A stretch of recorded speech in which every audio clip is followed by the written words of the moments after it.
Olá a todos, começa aqui o Semanário do PSOL Teresópolis, um noticiário do canal Bugio, que dará uma rápida olhada no retrovisor da semana. Meu nome é Ronaldo Sato e vou conduzir vocês nesse passeio. Então vamos ver, vamos às notícias. Covid-19 em Teresópolis.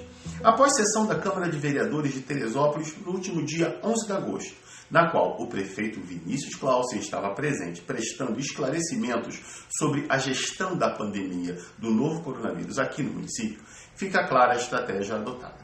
Agir apenas quando provocado. E no caso da pandemia, significa esperar que as pessoas adoeçam para então tomar as medidas necessárias. Se isso ainda não parece absurdo para você, vamos lembrar uma coisa.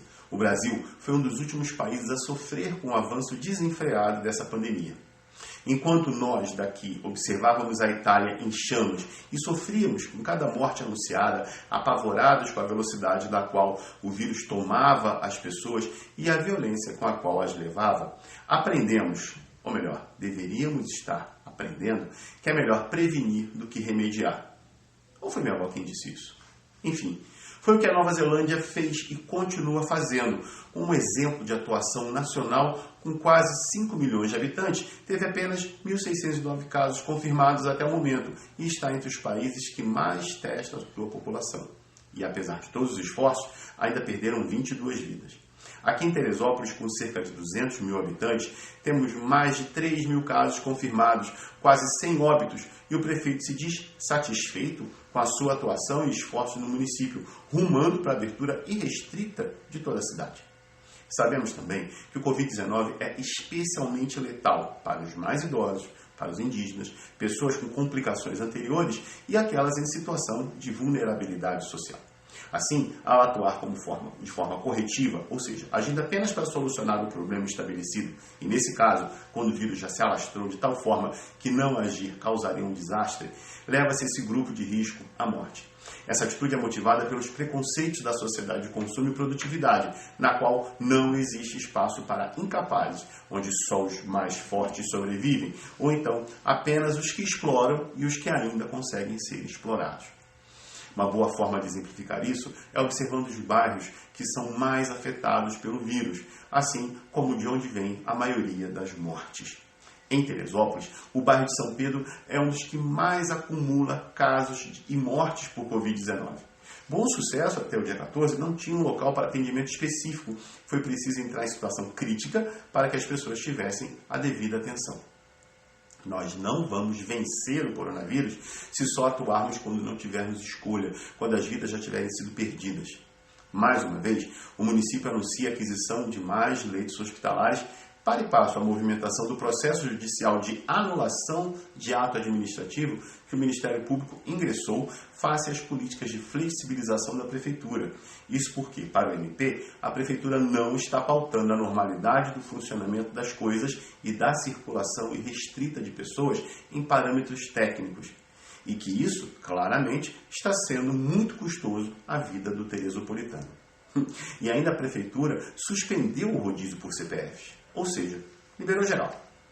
Entretanto, resta informar a Prefeitura que nas últimas semanas estamos no limite dos leitos de UTI. Estamos com 90%. Vamos deixar uma coisa clara. Existe solução, existe saída. E não é essa que o prefeito está dando. Essa aí é a política de morte. Precisamos reduzir a ocupação desses números de leitos em UTI radicalmente. Só aí podemos liberar a economia. A gente é o pior exemplo da região serrana. Não tem nada a comemorar, nada. Tem sim uma enorme lástima pelas vidas perdidas e pela incompetência da gestão da Prefeitura. Se tivéssemos feito o que era para fazer, hoje estaríamos em outra situação. Com poucas pessoas se contaminando, podemos fazer um mapeamento ali no detalhe de quais são os novos focos e aí sim pensarmos em liberar a economia e etc. E no pós-pandemia, que não sabemos quando irá acontecer, como iremos cuidar da economia? A ideia da Prefeitura é ridícula, conversinha para boi dormir. Sem esclarecer como, o prefeito promete criar 4 mil empregos diretos, sem dizer de onde vai tirar o dinheiro, muito menos como irá criar esses empregos. Apesar de não falar isso, nós temos uma enorme desconfiança sobre de onde ele tirou esse número de 4 mil. Nós suspeitamos que ele tenha tirado do nosso programa 100% trabalho. No nosso programa do PSOL, concluímos que a Prefeitura precisa gerar, sim, 4 mil empregos diretos para chegar a um total de 12 mil empregos, contando com os indiretos.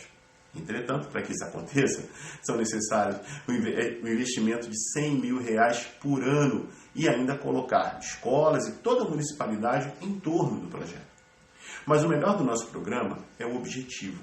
A gente só vai conseguir esse número se construirmos coisas. Só assim. Sabe o que o pessoal de Teresópolis está trazendo para conversar contigo e construir junto a proposta? Nós colocamos como fundamental construir casas e trabalhar no saneamento básico. Viu? É simples, né? Vamos resolver a nossa vida, gente. Esse é o ponto. Vamos construir casas para quem precisa e dar emprego para aqueles que podem e querem trabalhar. Dessa forma, alcançamos o pleno emprego. Tem muito mais detalhes e estamos aguardando você para dialogar conosco. E você dialoga conosco acompanhando o dia a dia do pessoal em Teresópolis. Confiram as redes sociais do partido em Teresópolis e de seus militantes, sempre com muita informação sobre a cidade e convidados incríveis. Nos nossos canais, o pré-candidato a prefeito Rodrigo Koblitz entrevistou o deputado estadual e professor de sociologia Flávio Serafini sobre as dificuldades e necessidades de mudança que vem enfrentando o sistema de educação do estado do Rio de Janeiro. O pré-candidato a vereador Léo Bittencourt esteve no Parque Municipal Montanhas de Teresópolis, criticando a postura da prefeitura, que lançou uma consulta pública virtual sobre o plano de manejo do parque. Sua crítica se fundamenta no período curto para essa decisão, que provavelmente deixará de fora a população do entorno do parque e a sociedade civil como um todo. O pré-candidato a vereador Rodrigo Cossenza promoveu mais um papo Diálogos da Conjuntura no Instagram e dessa vez recebeu Fernando Brancoli, professor de Relações Internacionais da UFRJ. Nessa semana, Cossenza fará no dia 18, também no Instagram, mais uma análise de conjuntura. E no dia 20, fará participação na live de Peterson Magno, pré-candidato a prefeito de Barra Mansa, no perfil do Peterson lá no Instagram. A pré-candidata a vereadora Carol Quintana participará no dia 19 do bate-papo Educar para Transformar, os desafios da educação no estado do Rio de Janeiro, com integrantes do setorial LGBTI+, do PSOL, na página do setorial no Facebook. A pré-candidata a vereadora Maria Bertotti, no dia 18, fará uma live com Thalita Marcelino sobre cinema negro, representações, identidade visual e resistência. E no dia 21, com Yasmin Nobre sobre feminismo negro. O pré-candidato a vereador Valdir Ribeiro bateu um excelente papo com Lucas Garcia de Carvalho sobre o tema Trincheiras da Luta Antifascista. E olha, foi muito bom.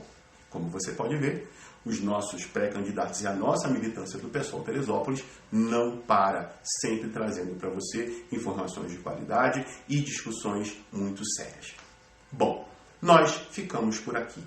Por favor, se cuide. O rodízio de CPFs acabou, mas a pandemia não. A cura e a chance de imunização ainda não existem. Portanto, se previna, saia de casa somente se for necessário. E se sair, use máscaras e higienize sempre as suas mãos. Se não puder lavar as mãos, use o álcool em gel de 70%. Só assim você estará fazendo a sua parte para não se contaminar e não contaminar os seus e quem estiver em volta de você. Nós ficamos por aqui, esperando sempre que a consciência de classe esteja com você. Um abraço e até a próxima. Tchau.